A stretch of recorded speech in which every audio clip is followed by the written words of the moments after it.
السلام علیکم ورحمۃ اللہ وبرکاتہ۔ ناظرین، آپ دیکھ رہے ہیں بگ انفارمیشن چینل، آپ کو خوش آمدید کہتا ہوں۔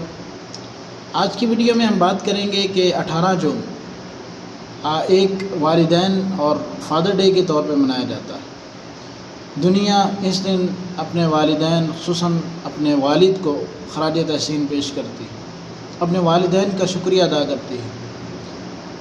تو ناظرین، ہم اسلام کی تعلیمات کو دیکھیں تو والد کا بہت بڑا مقام ہے۔ قرآن کریم نے بھی بہت سے مقامات پہ والدین کے ساتھ اس نے سلوک کا حکم دیا ہے، اور پیارے پیغمبر علیہ الصلاۃ والسلام نے بھی والد کے ساتھ حسن سلوک کا حکم دیا ہے۔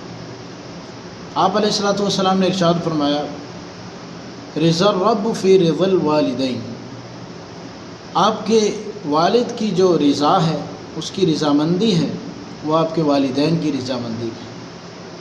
اگر آپ کے والدین اس دنیا میں آپ سے ناراض، تو آسمان والا آپ سے ناراض ہو جائے گا۔ اور جہاں پہ رسول اللہ صلی اللہ علیہ وسلم نے ارشاد فرمایا کہ ماں کے قدموں کے نیچے جنت، وہیں پہ رسول اللہ صلی اللہ علیہ وسلم نے ارشاد فرمایا کہ والد جنت کا درمیانی دروازہ ہے۔ اب جو چاہے اس دروازے کی خدمت کر کے، اس کی حفاظت کر کے جنت کو پکا کر لے، جنت میں داخلے کا جو ہے مستحق ہو جائے، اور وہ جو چاہے وہ اپنے والد کا احترام نہ کر کے ان کی کیئر اور ان کی حفاظت اور ان کی عزت احترام اور جو ان کے حقوق ہیں ان کو ادا نہ کر کے جہنم میں چلا جائے اور جنت سے داخلہ ختم کروا دے۔ تو والد کا مقام اسلام نے بہت زیادہ بنایا ہے، اس لیے ہمیں چاہیے کہ فقط ایک دن منانے کی بجائے زندگی کا ہر دن والدین کے نام لگائیں۔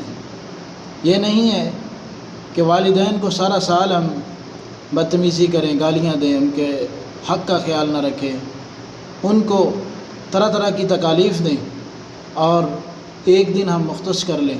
اسلام ہمیں اس چیز کا حکم نہیں دیتا۔